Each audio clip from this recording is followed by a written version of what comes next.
함께 신앙 고백하심으로 예배 자리로 나가겠습니다. 전능하사 천지를 만드신 하나님 아버지를 내가 믿사오며 그 외아들 우리 주 예수 그리스도를 믿사오니 이는 성령으로 잉태하사 동정녀 마리아에게 나시고 본디오 빌라도에게 고난을 받으사 십자가에 못 박혀 죽으시고 장사한 지 사흘 만에 죽은 자 가운데서 다시 살아나시며 하늘에 오르사 전능하신 하나님 우편에 앉아 계시다가 저리로서 산자와 죽은 자를 심판하러 오시리라. 성령을 믿사오며 거룩한 공예와 성도가 서로 교통하는 것과 죄를 사하여 주시는 것과 몸이 다시 사는 것과 영원히 사는 것을 믿사옵나이다. 아멘.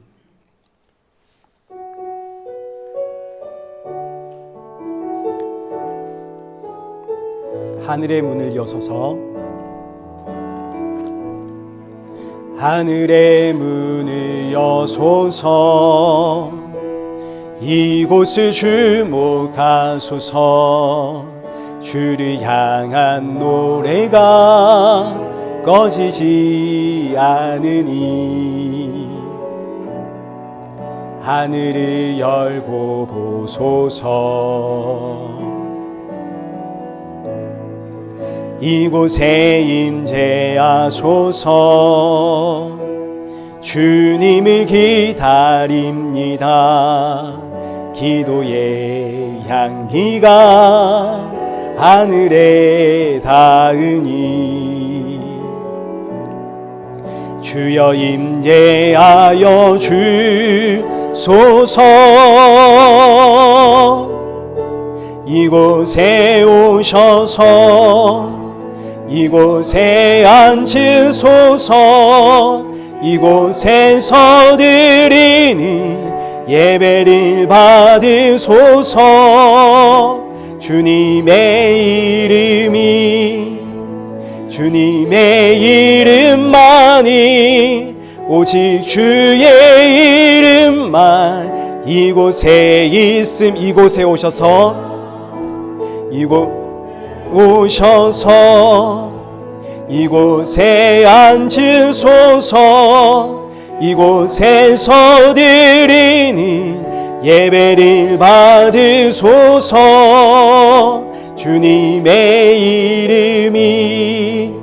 주님의 이름만이 오직 주의 이름만 이곳에 있습니다.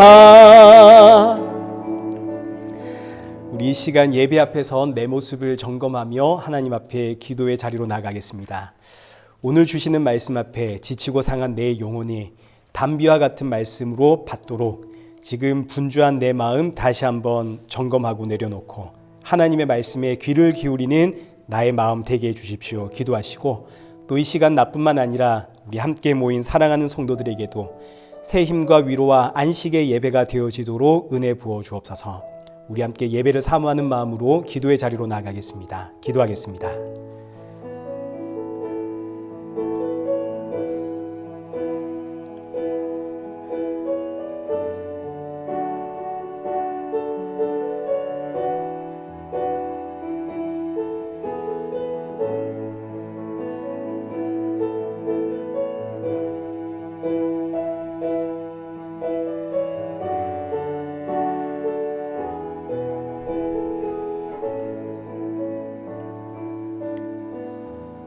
살아계신 하나님 아버지, 오늘 이 예배 자리로 우리를 인도하심에 감사를 드립니다. 지치고 상한 심령들 이 자리에 모였사오니 오늘의 예배가 사랑하는 성도들에게 참 위로와 평안과 안식의 예배가 되어지도록 이 예배를 인도하여 주옵소서. 주가 주시는 생명의 말씀으로 또다시 시작하는 이 새로운 이 한 주를 버텨내고 날이 가면 갈수록 예수 그리스도의 십자가의 사랑과 은혜만 더욱더 충만해지는 성도가 되어지도록 역사하여 주옵소서. 예수님의 이름으로 기도드리옵나이다. 아멘.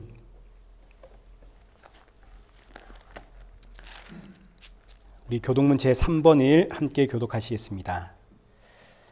내 의의 하나님이여 내가 부를 때에 응답하소서. 곤란 중에 나를 너그럽게 하셨사오니 인생들아 어느 때까지 나의 영광을 바꾸어 욕되게 하며 여호와께서 자기를 위하여 경건한 자를 택하신 줄 너희가 알지어다. 너희는 떨며 범죄하지 말지어다. 자리에 누워 심중에 말하고 잠잠할지어다. 여러 사람의 말이 우리에게 선을 보일 자 누구뇨 하오니 주께서 내 마음에 두신 기쁨은 내가 평안히 눕고 자기도 하리니 나를 완전히 살게 하시는 이는 오직 여호와이시니이다. 아멘. 우리 찬송가 19장 우리 함께 찬양하신 이후에 우리 김혜영 권사님 기도 올려드리겠습니다.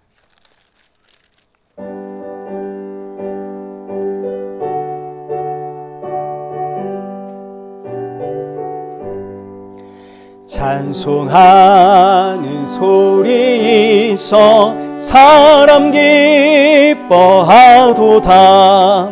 하늘 아버지의 이름 거룩하도다.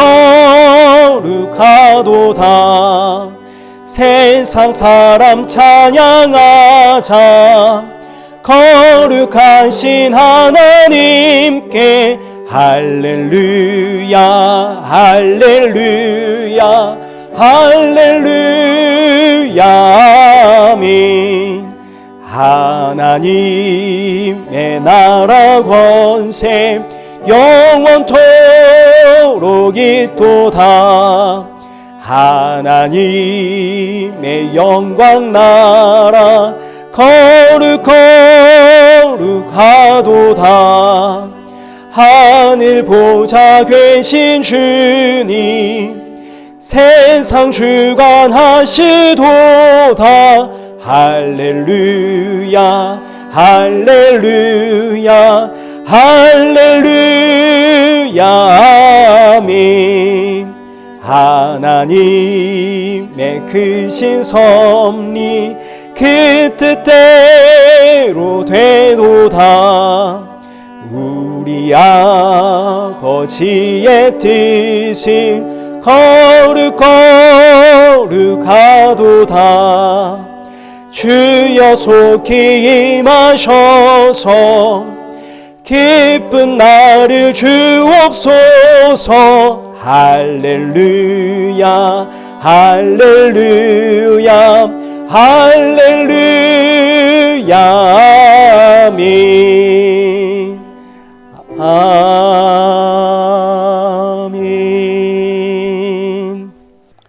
우리 성경 봉독하시겠습니다. 우리 오늘 보실 하나님의 말씀은 고린도 전서 1장 10절에서 17절의 말씀입니다. 우리 한 절씩 교독하시겠습니다. 형제들아 내가 우리 주 예수 그리스도의 이름으로 너희를 권하노니 모두가 같은 말을 하고 너희 가운데 분쟁이 없이 같은 마음과 같은 뜻으로 온전히 합하라.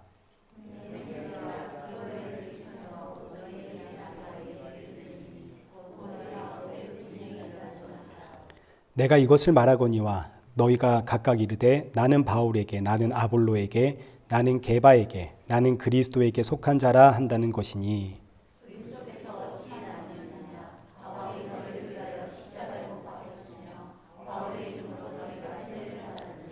나는 그리스보와 가이오 외에는 너희 중 아무에게도 내가 세례를 베풀지 아니한 것을 감사하노니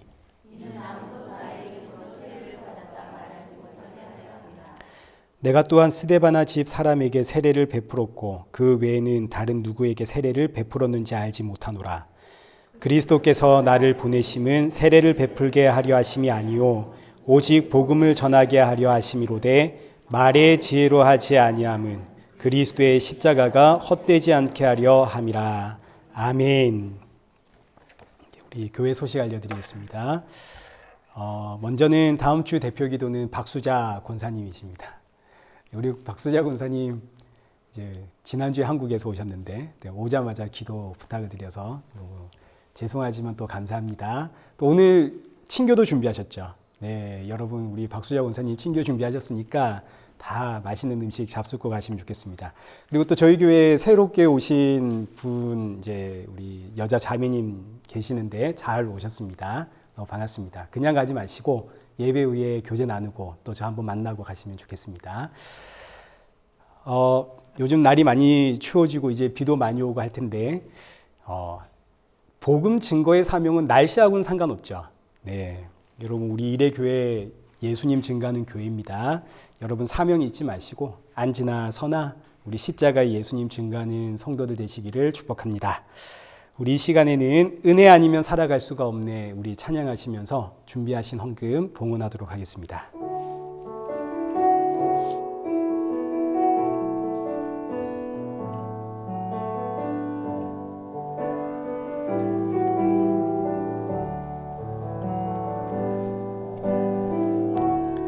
은혜 아니면 살아갈 수가 없네.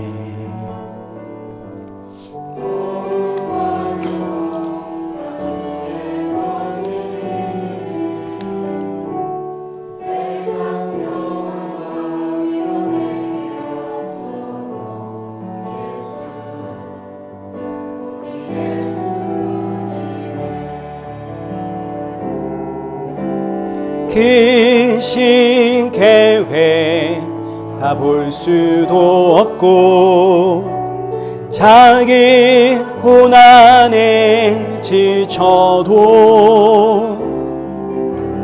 주께 묻기 나의 모든 삶 버티고 견디게 하시네. 은혜 아니면 살아갈 수가 없네. 나의 모든 것 다 주께 맡기니 참된 평안과 위로 내게 주신 주 예수 오직 예수뿐이네. 기도하겠습니다. 살아계신 하나님 아버지 감사합니다. 이 시간 주님 앞에 빈손으로 나오지 않게 하신 감사합니다. 주님 앞에 드리는 이 예물은 작지만 그러나 이 예물을 준비할 때마다 날 위해 십자가에 죽으신 예수 그리스도를 기억하게 하시고 돌아가는 성도들의 마음속에 그 예수 그리스도의 보혈이 충만케 하여 주옵소서. 말씀을 듣습니다. 말씀을 통해 나의 모습 다시 한번 돌아보고 점검하며 새롭게 시작하는 이 한 주도 십자가의 증인으로 주신 사명 잘 감당할 수 있도록 인도하여 주옵소서. 예수님의 이름으로 기도드리옵나이다. 아멘. 우리 오늘 본문은 고린도전서 1장 10절에서 17절입니다.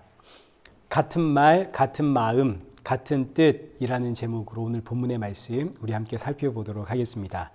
먼저 지난주에는 고린도 교회를 향한 사도 바울의 인사말을 우리가 살펴보았습니다. 사도 바울은 지금 여러 가지 이 고린도 교회에서 일어나고 있는 심각한 문제들을 듣고 이 고린도전서라는 편지를 쓰게 되는데 이때 사도 바울은 그럼에도 불구하고 감사하다라는 고백으로 인사말을 시작을 하죠. 고린도 교회가 지금 엉망진창인데 대체 사도 바울이 무엇에 감사하고 있는 것인가? 첫째는 여기 2절 말씀에 기록된 것처럼 하나님께서 그리스도 예수 안에서 저와 여러분을 부르셨기 때문에 감사합니다. 우리가 아무리 서로 싸우고 헐뜯고 고집을 부려도 우리가 아무리 엉망이라 하더라도 그럼에도 불구하고 하나님이 저와 여러분을 불렀기 때문에 우리가 이 예배 자리에 있습니다. 하나님의 부르심에는 후회가 없으십니다. 그래서 나는 감사합니다. 둘째, 여기 5절의 말씀처럼 하나님께서 여러분에게 다양한 은사를 주셔서 감사합니다. 지금 고린도 교회는 이제 이 여러 가지 은사 문제로 인해서 심각한 문제가 발생을 했는데 그럼에도 불구하고 하나님이 우리에게 주신 은사로 인해 감사하는 이유는 여기 6절과 7절에 기록되어 있는 것처럼 이 은사로 인해 결국 예수 그리스도의 증거, 그 십자가만이 우리 안에 견고하게 세워져서 결국은 이 주신 은사를 통해 우리 주 예수 그리스도 다시 오심을 우리가 기다리게 될 것이기 때문에 나는 여러분이 받은 은사에 너무너무 감사합니다. 그리고 마지막 셋째, 감사의 이유가 여기 8절입니다. 8절과 9절에 기록되어 있는 것처럼 고린도 교회가 지금 여러 가지 문제 앞에 당을 짓고 싸우고 분열하고 있지만, 그러나 결국은 예수 그리스도의 날에 책망할 것이 없는 자로 우리를 완성시키실 그 하나님을 믿기에 감사합니다. 무엇보다 우리를 예수 그리스도 안에서 교제케 하시는 하나님, 이 교제하다는 말이 연합된다는 이야기거든요. 예수 그리스도와 우리를 연합시킨, 하나 되게 하신 하나님은 미쁘신 하나님, 후회가 없으신 하나님이기 때문에 나는 감사합니다. 이렇게 이제 사도 바울이 감사의 인사말로 편지의 서두를 작성했습니다. 이 말씀을 통해 이제 우리는 오늘 우리 교회 안에 그 어떤 문제가 생겨도 감사 외에는 할 말이 없다 하는 것을 우리가 이제 배우게 됩니다.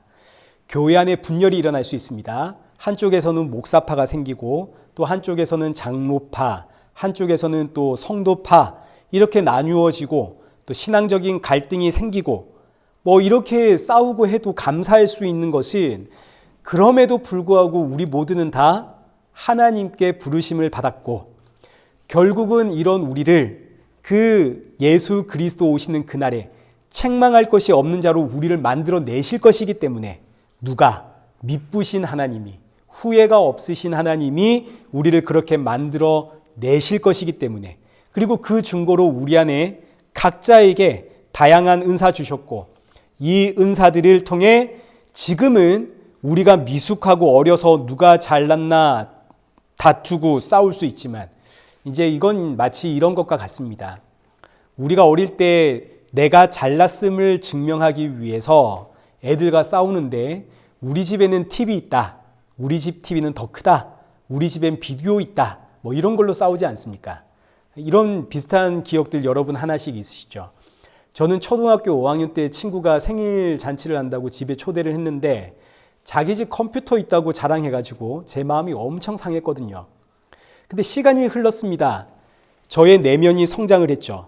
이제는 그런 유치한 걸로 싸울까요? 안 싸울까요? 안 싸우죠. 은사가 이런 겁니다. 어릴 때는 미숙하고 어려서 내 안에 은사 주심 가지고 누가 이 잘났냐, 누가 이 은사가 더 대단하냐, 이런 거 가지고 다툴 수 있지만, 그러나 결국 시간이 흐르면 은사는 저와 여러분 마음속에 예수 그리스도의 십자가 그 증거만을 견고하게 세워서 우리로 하여금 우리 주 예수 그리스도 다시 오실 그날 사모하게 만듭니다. 그래서 사도 바울이 이런 고린도 교회를 향해 감사를 고백하고, 이 고백은 오늘 저와 여러분에게도 동일하게 적용이 되죠. 교회에 크고 작은 문제가 생길 때마다 우리는 서로 우리 아직 어리고 미숙하다는 사실을 인정하고 서로 배려하고 기다려주고 서로를 위해 기도해주고, 또 결국 이런 우리를 책망할 것이 없는 하나님의 백성으로 만들어 가실 그 미쁘신 하나님을 바라보며 감사를 해야 됩니다. 이렇게 감사의 인사말을 끝낸 후 이제 본격적으로 사도 바울이 고린도 교회의 문제를 지적하기 시작하는데, 이제 사도 바울이 고린도 교회의 문제를 윤리 도덕적으로 접근하지는 않습니다. 윤리 도덕적으로 누가 잘했나 못했나 평가하고 누군가의 손을 들어주고 이러는 것이 아니라 믿음과 신앙의 본질이 무엇인가를 다시 한번 일깨워 줍니다. 그럼 이제 10절부터 한번 보겠습니다. 형제들아, 내가 우리 주 예수 그리스도의 이름으로 너희를 고나노니 모두가 같은 말을 하고 너희 가운데 분쟁이 없이 같은 마음과 같은 뜻으로 온전히 합해라. 여기서 권한다라는 단어가 이제 간절하게 호소한다 이런 뜻입니다. 내가 정말 너희들에게 간절히 바라는 것을 너희가 같은 마음과 같은 뜻을 가지고 같은 말을 하는 것이다.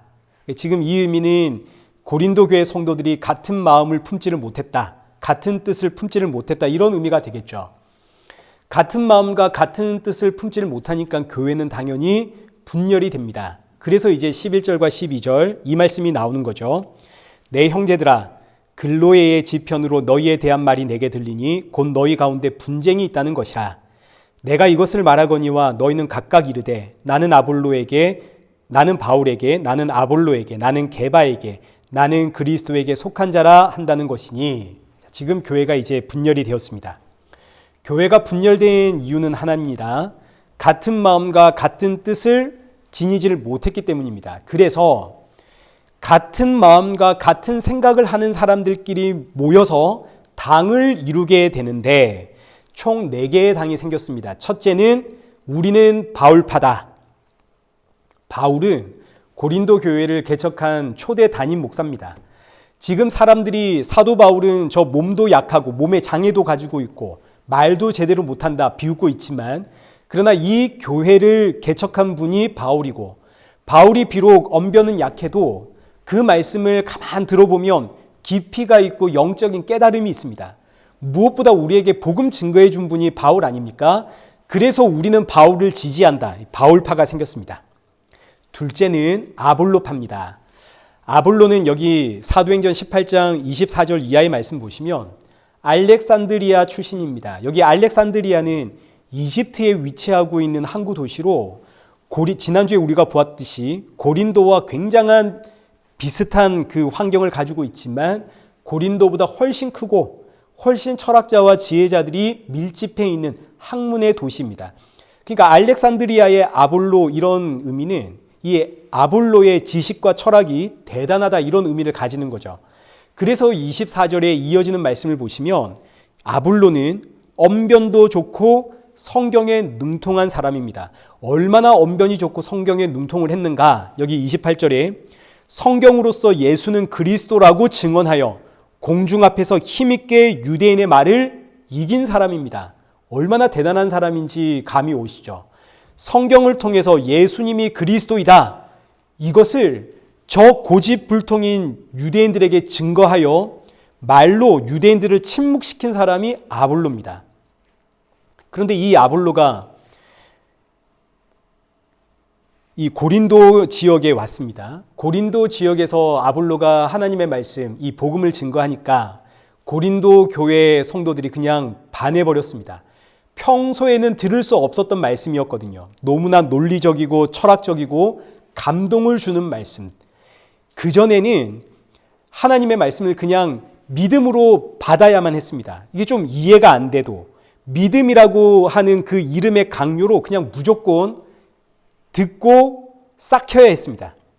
뭔가 성경 말씀들을 들어보니까 서로 모순도 되는 것 같고 서로 충돌이 일어나는 것 같은데, 이거 질문하면 내가 이상한 사람이 되는 것 같고, 그래서 그냥 침묵해야만 했다고요.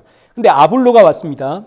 이 아볼로가 얼마나 논리적으로 앞과 뒤를 성경을 연결해 주는지 그냥 반해버렸습니다. 우리는 아볼로파다.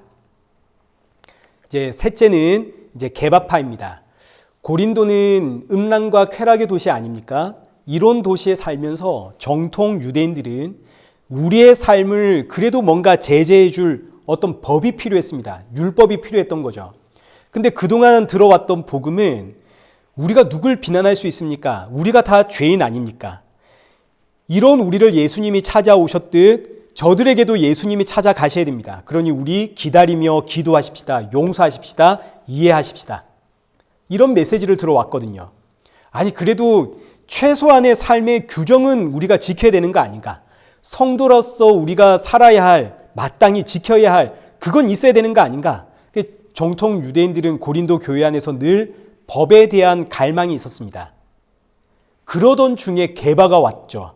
게바는 베드로거든요. 베드로는 예수님의 제자 중에서도 수제자 아닙니까? 정통성을 가지고 있는 첫 제자, 그리고 사도 바울과 달리 유대인의 사도입니다. 사도 바울은 이방인의 사도거든요.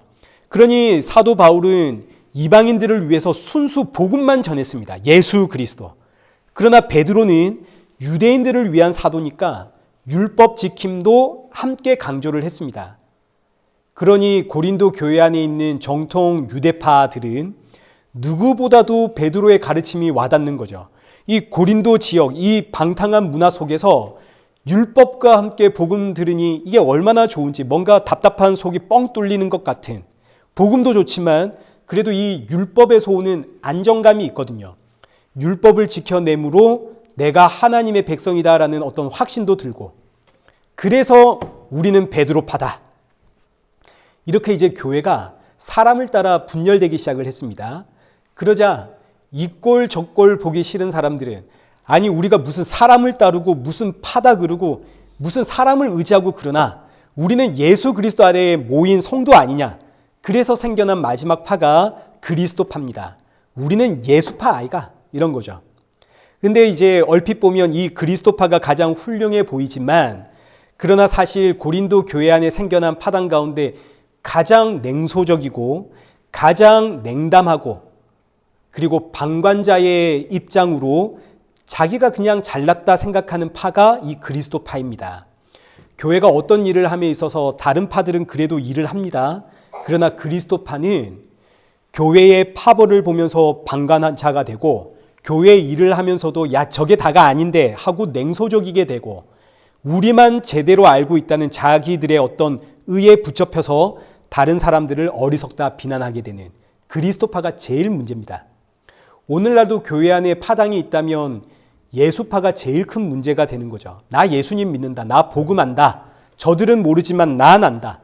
이런 자신들의 의에 그냥 붙잡혀가지고 교회 일에 냉소적이게 되고 방관자가 되어져 버리는, 때로는 교회를 떠나게도 하게 되는 제일 큰 문제가 이 그리스도파입니다. 자, 그럼 이제 이 파당들의 특징을 다시 한번 정리하겠습니다. 첫째, 바울파는 의리파입니다. 그래도 바울이 교회를 개척했고 우리가 바울에게서 복음 들었는데 어떻게 바울을 떠나나? 의리파. 둘째, 아볼로파는 고린도에 살아가는 이방인들을 중심으로 뭉쳐집니다. 이 이방인들의 특징이 논리와 철학 아닙니까? 셋째, 게바파는 고린도에 사는 정통 유대인들을 중심으로 뭉쳐진 파입니다. 그러니까 아볼로파와 게바파는 자신들의 그 입맛을 따라 뭉쳐진 파가 되는 거죠. 마지막으로 그리스도파는 우리는 사람이 아니라 예수님 믿는다면서 사실은 자신들의 의를 내세우고 이제 모든 일에 냉소적이고 방관적이고 비관적인 입장을 취하는 파가 이 그리스도파입니다. 그러니 결국 고린도 교회 안에 생겨난 파당은 자신들의 판단과 자신들의 생각으로 뭉쳐진 파당입니다. 자, 이런 면에서 빌립보 교회와 구분이 됩니다. 빌립보 교회도 파당이 생겼거든요. 근데 빌립보 교회의 파당은 이 고린도 교회의 파당과는 그 성격이 다릅니다. 일단 빌립보 교회의 파당은 사도 바울이 감옥에 갇히자 생겼습니다. 여기 빌립보서 1장 14절 한번 보십시오. 형제 중 다수가 나의 매임으로 말미암아 주 안에서 신뢰함으로 겁없이 하나님의 말씀을 더욱 전하게 되었느니라. 어떤 이들은 투기와 분쟁으로 어떤 이들은 착한 뜻으로 그리스도를 전파하나니 이들은 내가 복음을 변증하기 위하여 세우심을 받은 줄 알고 사랑으로 하나 그들은 나의 매임에 괴로움을 더하게 할 줄 생각하여 순수하지 못하게 다툼으로 그리스도를 전하니라. 자, 지금 빌립보 교회도 파당이 생겼습니다. 근데 고린도 교회와는 좀 그 성격이 다릅니다. 어떤 면에서 다르냐면 사도 바울이 복음을 증거하다가 감옥에 갇혔거든요. 그러자 어떤 일이 일어나냐면 여기 14절의 기록처럼 빌립보 교회 성도들이 더욱 겁없이 힘을 내어 예수 그리스도를 증거하더라.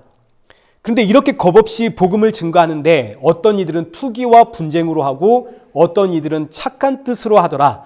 투기와 분쟁으로 한다는 말은 이 사람들이 여기 17절의 말씀처럼 순수하지 못하게 다툼으로 그리스도를 전했다. 경쟁이 붙었다는 이야기입니다. 서로 힘을 합쳐가지고 복음을 증거하는 게 아니라 내가 저 사람보다 낫다라는 칭찬을 받고 싶어서 우리가 지금 저 감옥에 갇혀있는 바울보다 더 낫다 이런 말을 듣고 싶어서 더욱 겁없이 힘써 예수 그리스도를 증거했고 또 다른 어떤 이들은 착한 뜻으로 예수 그리스도를 증거했다. 그래서 사도 바울의 결론이 뭐냐면 이제 18절입니다. 그러면 무엇이냐? 거칠애로 하든 참으로 하든 무슨 방도로 하든지 전파되는 것이 그리스도니 나는 기쁘고 기쁘다. 이런 분쟁은 기쁨의 분쟁이다 이거죠. 복음을 더 힘써 증거하기 위해 어떤 이들은 투기와 분쟁으로 당을 짓고 경쟁하면서 예수 그리스도를 증거하고 또 어떤 이들은 순수한 마음으로 착한 뜻으로 모여서 예수 그리스도를 증거하고 그래서 교회에 당이 생겼지만 그러나 이건 그 의미가 무엇이 되었든 결국 이들의 중심 안에는 뭐가 있다는 이야기인가요? 복음이신 예수 그리스도가 있다는 이야기죠. 그러니까 고린도 교회는 분쟁이 있어도 결국 이들의 마음과 이들의 뜻이 하나라는 이야기입니다. 그러니 말하는 것도 하나죠. 예수 그리스도를 겁없이 증거하는. 근데 고린도 교회는 그 성격이 완전히 다릅니다. 이들의 중심이 지금 예수님이 아니죠. 이들의 중심에 어떤 이는 바울이라는 의리, 어떤 이들에게는 아볼로, 어떤 이들은 게바, 어떤 이들은 자신들의 중심을 그리스도라고 말하지만 사실은 자신들의 의와 자신들의 잘났음을 증명하기 위해서. 그래서 사도 바울이 하는 말이 여기 13절입니다. 그리스도께서 어찌 나뉘었느냐? 바울이 너희를 위하여 십자가에 못 박혔으며 바울의 이름으로 너희가 세례를 받았느냐? 너희의 중심이 대체 뭐냐 하고 묻는 겁니다. 우리의 중심 예수님 아닙니까? 우리 오늘 본문의 제목에서 보듯이 여기 10절에 있는 것처럼 너희는 모두 같은 마음과 같은 뜻으로 같은 말을 해라. 같은 마음과 같은 뜻, 같은 마음, 같은 뜻, 같은 말. 발음도 안 되네. 결국 이게 전부 예수님 이야기 아닙니까? 우리 모두의 마음과 뜻이 예수님이라면 결국 우리의 입술에서는 예수님 전해질 겁니다. 그런데 왜 나는 바울파다, 나는 아볼로파다, 나는 게바파다 하고 분열하고 싸우는가? 그리스도께서 어떻게 나뉘었는가? 사도 바울이 너희를 위해서 십자가에 죽었는가? 아볼로와 게바가 너희를 위해서 십자가에 죽었는가? 너희 중심에 있어야 할 그 예수 그리스도는 지금 어디로 갔는가?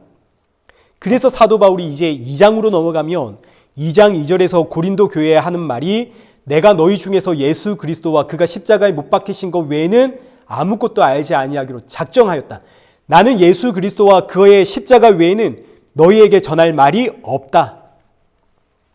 예수 그리스도와 십자가 이것이 너희 중심에 있다면 어찌 분열하고 어찌 싸울 수 있겠는가? 우리 모두가 같은 마음과 같은 뜻을 가지고 있는데 그래서 이제 사도 바울이 이어지는 말씀이 이제 본문 13절 하반절에 바울의 이름으로 너희가 세례를 받았느냐? 사도 바울의 마지막 13절의 마지막 말씀이 누구에게 세례를 받았느냐? 그리고 이 세례의 이야기는 14절부터 16절까지 이어집니다. 전부 세례에 대한 이야기입니다. 나는 몇 사람 외에는 세례를 준 적이 없다. 그래서 나는 너무너무 감사하다. 15절에 이는 아무도 나의 이름으로 세례를 받았다 말하지 못하게 하려 함이라. 나는 바울에게 세례 받았어. 이렇게 사람들이 이야기할까 봐 내가 몇 사람 외에게는 세례 주지 않았고 지금 돌아보니까 그게 너무너무 잘한 일이더라. 자, 지금 이 말씀 보니까 지금 바울파, 아볼로파, 게바파, 그리스도파가 분쟁하고 나뉘게 된 이유 중에 하나가 누구에게 세례를 받았냐 하는 것과 관련되어 있다는 것도 우리가 짐작할 수가 있습니다. 바울파는 바울에게 직접 세례받은 사람들은 아닙니다만 아볼로파와 게바파는 이 아볼로와 게바에게 직접 세례를 받은 것으로 보입니다. 그런데 지금 이들은 세례가 주는 의미가 아니라 내가 지금 누구에게 세례를 받았냐 이게 중요해져 버린 거죠. 마치 결혼식 주례를 우리 결혼식은 저 이찬수 목사님이 인도해 주셨어요. 우리 결혼식은 조용기 목사님이 해 주셨어요. 어느 유명한 목사님이 나의 결혼식을 해 주셨다. 이것 자체가 자랑거리가 되어버리는 것처럼 이런 분들이 꽤 계시거든요. 근데 이런 유혹이 교회 안에는 비일비재하게 일어납니다. 목사님이 신방을 오시는데 우리 집은 부목사님이 오셨는데 저 집은 담임 목사님이 가셨더라. 그럼 대번에 시험에 들어서 왜 우리 집은 담임 목사님이 아니라 부목사가 오셨나? 나는 우리 담임 목사님하고 친하다, 잘한다, 뭐 이런 것들이 자랑거리가 되어버리는. 그래서 사도 바울이 하는 이야기가 내가 지금 몇 사람 외에는 세례 주지 않은 게 다행이다 그러는 겁니다. 그리고 하는 말이 너희가 받은 세례가 무엇이냐? 세례의 의미가 무엇이냐? 세례가 뭔가요? 우리가 알듯이 예수님과 하나됨이 세례 아닙니까?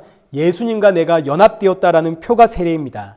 세례는 예수님과 함께 죽고 예수님과 함께 다시 살아나 이제는 새로운 피조물이 되었습니다의 고백의 표가 세례입니다. 사도 바울이 세 절에 걸쳐서 세례에 대한 이야기를 하는 거 보니까 세례가 굉장히 중요하죠. 성경에서 세례를 이제 크게 두 가지의 사건으로 비교를 하는데 이제 첫째는 노아의 홍수를 세례로 표현을 합니다. 여기 베드로전서 3장 20절을 한번 보겠습니다. 그들은 전에 노아의 날 방주를 준비할 동안 하나님이 오래 참고 기다리실 때에 복종하지 아니하던 자들이라. 방주에서 물로 말미암아 구원받은 자가 몇 명뿐이니 겨우 8이라. 물은 예수 그리스도께서 부활하심으로 말미암아 이제 너희를 구원하는 편이 곧 세례라. 노아의 방주를 세례로 이제 연결을 하는데, 하나님께서 이 세상에 물 심판을 내렸습니다. 물로 인해서 온 세상이 쓸려 내려갈 때 방주 안으로 들어간 자는 구원을 받죠. 원래는 전부 물에서 죽었어야 했는데 방주 안에 들어감으로써 구원을 받게 됩니다. 이 방주가 바로 예수님을 상징하는 표요 세례다 이거죠. 내가 어떻게 이 물에서 구원을 받았는가? 예수님이 나를 이 물에서 건져내어 자신의 몸에 우리를 집어넣으심으로, 이게 바로 연합이고 하나됨이죠. 예수님과 하나됨으로 우리가 구원을 받은 거 아닙니까? 이걸 상징하는 게 세례입니다. 모두가 죽어 마땅한 이 물에서 죽어야 되는데 이 물에서 내가 예수 그리스도 안에 들어감으로 구원을 받았습니다. 이게 세례의 의미거든요. 그래서 세례를 줄 때 물을 뿌리는 겁니다. 이제 우리는 물을 뿌리지만 다른 교단에서는 아예 물에 넣었다가 빼죠. 이게 전부 우리가 예수 그리스도 안으로 들어갔기에 받은 구원이다. 이걸 상징하는 겁니다. 그래서 이제 두 번째, 성경이 세례를 표현할 때 홍해 사건으로 비유를 듭니다. 고린도전서 10장 1절과 2절 한번 보십시오. 형제들아, 나는 너희가 알지 못하기를 원하지 아니하노니 우리 조상들이 다 구름 아래에 있고 바다 가운데로 지나며 모세에게 속하여 다 구름과 바다에서 세례를 받고, 출애굽한 이스라엘 백성들이 이제 가나안을 향해 가는 중 홍해를 만나게 됩니다. 뒤에서는 애굽의 군대가 쫓아오고, 이때 하나님께서 구름 기둥으로 애굽 군대의 시야를 막으신 뒤에 앞에서는 홍해 바다를 반으로 갈라주십니다. 그래서 이스라엘 백성들이 무사히 홍해 바다를 건너게 되는데, 이것을 구름과 바다에서 세례받은 것이다 하고 표현을 하죠. 이게 지금 왜 세례와 연결이 되냐면, 지금 이스라엘 백성들은 애굽의 노예입니다. 소유권이 애굽에 있기 때문에 애굽이 허락하지 않는 한 애굽의 노예라는 신분에서 벗어날 방법이 없습니다. 벗어날 수 있는 유일한 방법은 죽는 겁니다. 죽으면 더 이상 소유권을 주장할 수 없죠. 죽었으니까요. 이스라엘 백성들이 홍해로 들어가면 죽음을 뜻합니다. 애굽 편에서 볼 땐 이 백성들이 전부 물에 빠져 죽은 겁니다. 그러나 홍해 반대편에서 보면 물에서부터 새로운 인류가 걸어 나오죠. 누구에게 속해서? 여기 2절 보니까 모세에게 속해서. 여기서 모세에게 속했다는 말이 모세 안으로 들어갔다는 이야기입니다. 마치 노아가 방주 안으로 들어갔듯 이스라엘 백성들이 모세 안으로 들어가서 모세에게 속해서 홍해에서 나왔다. 새로운 생명을 얻어 나왔다. 이 모세가 바로 장차 오실 예수님의 표상 아닙니까? 예수님으로 인해 예수님께 속하여 과거에 나는 물에서 죽었고 이제 나는 새로운 사람으로 태어났습니다의 표가 바로 세례. 그래서 이 홍해 사건도 세례라고 표현을 합니다. 물에서 죽고 새로운 생명을 받아 나온 나. 이런 세례의 의미를 안다면 누가 세례를 베풀었느냐, 이건 중요한 거 아니죠. 내가 예수님 안에 있는 인생이다. 내가 예수님께 속한 인생이다. 내가 예수님 안에 있다. 이게 중요한 거 아닙니까? 세례를 받았다면 이런 나를 붙잡고 새로운 피조물 되게 하신 그 예수님 봐야 되는 겁니다. 그 예수님을 볼 때 교회가 한 마음이 되고 한 뜻을 품고 같은 말을 하게 되는 거죠. 그래서 이어지는 말씀, 이제 본문 17절입니다. 그리스도께서 나를 보내심은 세례를 베풀게 하려 하심이 아니요 오직 복음을 전하게 하려 하심이로되. 본질을 잊지 말라는 이야기입니다. 세례는 교회의 목적이 아닙니다. 세례는 교회가 이 세례를 베풀기 위해 존재하는 것이 아니라 교회는 복음 증거하는 것이 그 목적입니다. 저와 여러분의 목적도 복음 증거하는 게 그 목적이죠. 사도 바울이 나의 존재의 목적은 사람들에게 세례 베푸는 것에 있는 것이 아니라 복음 전하는 것에 있다. 이 순서를 잊어서는 안 됩니다. 성도와 교회의 존재 목적은 복음 증거함에 있습니다. 세례는 그 다음에 따라 나오는 겁니다. 복음을 전했더니 그 복음을 영접하는 자가 있더라. 그럼 이제 그 다음에 주는 게 세례 아닙니까? 그러니까 세례는 그 다음에 따라 나오는 것이지 목적이 될 수 없습니다. 그러니 오늘 본문의 말씀을 통해서 사도 바울은 고린도 교회와 오늘 저와 여러분에게 우리 신앙의 중심이 어디에 있는가를 한번 돌아보게 합니다. 우리의 중심은 어디에 있습니까? 누가 우리를 위해 십자가에 죽었고 우리는 누구의 이름으로 세례를 받았습니까? 우리의 중심은 어디로 가야 하겠습니까? 그래서 사도 바울이 10절, 사실 이 10절의 말씀이 결론이거든요. 10절로 돌아가서 형제들아 내가 우리 주 예수 그리스도의 이름으로 너희를 권하노니 모두가 같은 말을 하고 너희 가운데 분쟁이 없이 같은 마음과 같은 뜻으로 온전히 합해라. 온전히 합해라. 여기서 온전히 합해라라는 이 단어가 온전히 하나가 되라 이런 의미가 아니라 원래 모습으로 돌아가라 라는 뜻입니다. 이 단어는 여기 마가복음 1장 9절에 예수님이 제자들을 부르실 때 야고보와 요한을 부르시는데 이때 야고보와 요한이 구멍이 난 그물을 깁고 있었습니다. 여기서 그물을 깁다, 손질하다라는 이 단어가 오늘 본문에 합해라라는 뜻입니다. 그러니까 손상된 그물을 손질하여 원래의 모습으로 회복하는 것, 이게 바로 합하다라는 단어의 뜻이다 이거죠. 이 같은 단어거든요. 합해라, 깁다, 원래의 모습으로 돌아가라 이런 뜻입니다. 지금 너희의 모습은 원래의 모습에서 지금 벗어나 있다. 뭔가 너희 안에 지금 구멍이 뚫려 있다. 그래서 한 마음이 되지 못하고 한 뜻이 되지 못하고 같은 말을 하지를 못한다. 그러니 너희가 부르심을 받았던 그때의 그 모습, 그 원래의 그 모습으로 돌아가라.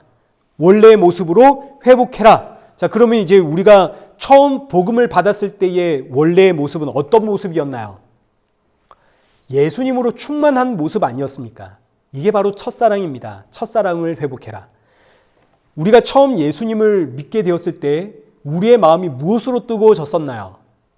우리가 처음 신앙생활을 시작할 때는 교회 나가면 문제가 해결된대. 그래 교회 나가볼까? 혹은 이민사회에서 외로워서 사람 만나러 교회나 한번 가볼까?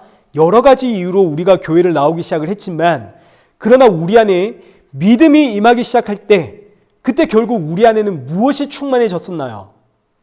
이런 나를 구원하신 예수님으로 충만해진 거 아닙니까? 그때로 돌아가라는 단어를 우리 성경에서는 온전히 합해라라고 표현을 한 겁니다. 예수님의 몸으로 예수님을 머리로 둔 성도로 온전히 예수님 안에 합해라. 원래 있던 자리, 우리가 처음 예수님께 부르심을 받아 예수님으로 충만해졌던 그 자리로 회복되어라. 돌아가라. 내가 간절히 간곡하니 우리 부르심을 받아 예수님으로 충만했던 그때로 우리 돌아가자. 오늘 저와 여러분에게 주시는 복음의 말씀입니다. 지난 한 주도 우리가 열심히 살았습니다. 열심히 살다 보니까 내 마음에 어느새 뭐가 들어와 자리를 잡았나요? 세상이 가득 들어와서 자리를 잡았죠. 이 부인할 수가 없습니다. 마귀 사탄은 끊임없이 우리의 중심을 세상적인 곳으로 채워놓습니다. 그러니 사랑하는 성도 여러분, 새롭게 시작하는 이 한 주 예수님으로 충만해지기를 기도하십시오. 부르심을 받았던 그때, 그래서 예수님으로 충만해졌었던 그 자리로 우리가 돌아가야 됩니다. 그때 비로소 우리는 예수님을 주라 부르는 성도들이 여기 함께 있든 떨어져 있든 내가 그 어떤 상황에 있든 이 땅의 모든 성도들이 같은 마음을 가지게 되고 같은 뜻을 가지게 되고 같은 말을 내뱉게 되는 겁니다. 우리가 회복될 때 주 예수를 믿으시오 그리하면 너와 내 집이 구원을 받으리라. 같은 마음이 되면 이 복음 전할 수밖에 없죠. 예수님으로 충만한 그때로 돌아가면. 그러니 새롭게 시작하는 이 한 주 예수님으로 충만하여 복음의 증인으로 주신 사명을 잘 감당하며 살아가는 그런 저와 여러분 되시기를 축원합니다. 우리 이 시간 함께 찬양하고 기도의 자리로 나가겠습니다. 난 예수로 충만하네. 우리 충만 함께 찬양하겠습니다.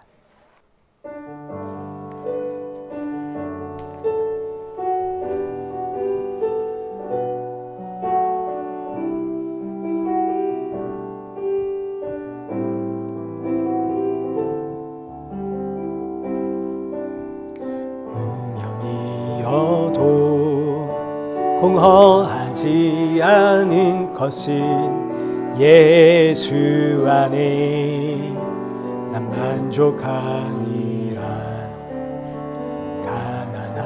가난하여도 부족하지 않은 것은 예수 안에 오직 나는 부요함. 고난 중에도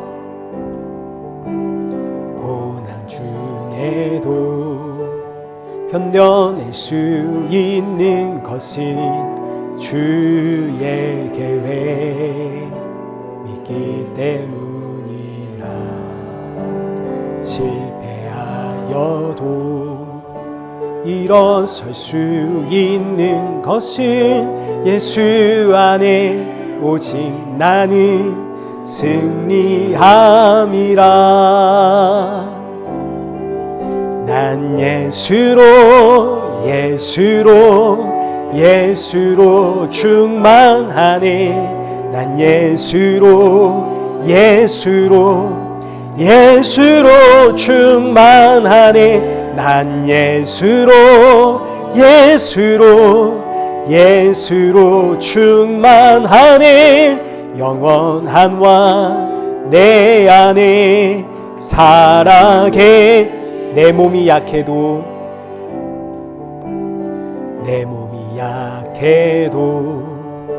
낙심하지 않는 것은 예수 안에 나 완전함이라. 화려한 세상 부럽지 않은 것은 난 예수로 충만함이라. 난 예수로 충만하네. 세상 모든 것들도 부럽지 않네. 난 예수로 충만하네. 영원한 왕 내 안에 살아계. 난 예수로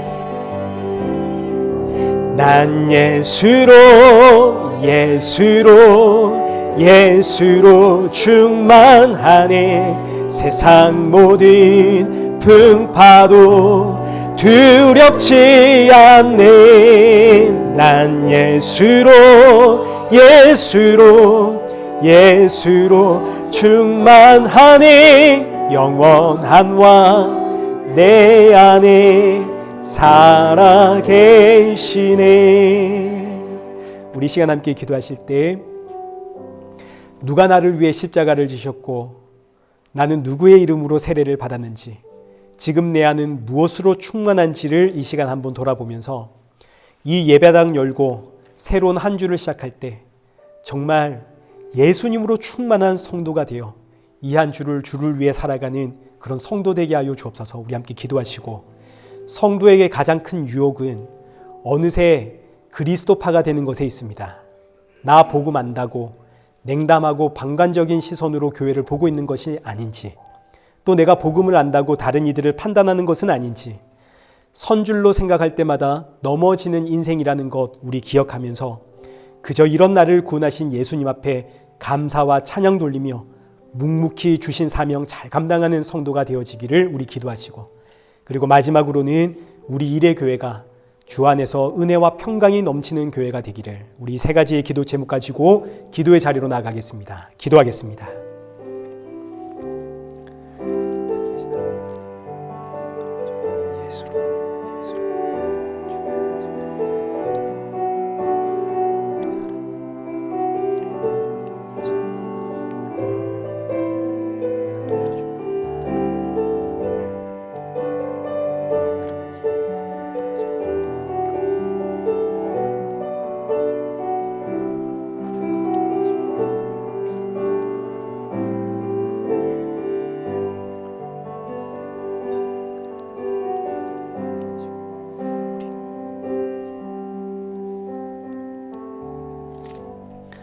살아계신 하나님 아버지, 주께서 우리를 부르시고 우리를 불러주셨던 그때의 충만함으로 돌아가길 원합니다.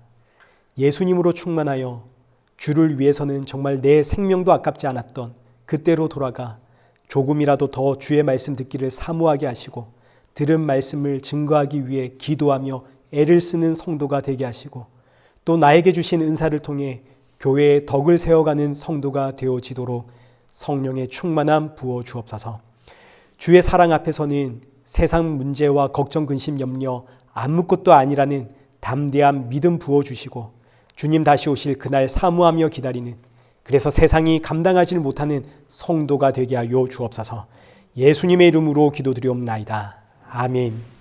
이제는 우리 주 예수 그리스도의 은혜와 성부 하나님의 크신 사랑과 성령 하나님의 위로교통 충만하심이 이 한 주도 예수님으로 충만하여 복음 증거하며 주님 만날 그날 사모하며 살아가는 우리 이레교회와 성도들과 온 세계 교회 머리머리 위에 이제로부터 영원토록 함께 있을지어다. 아멘.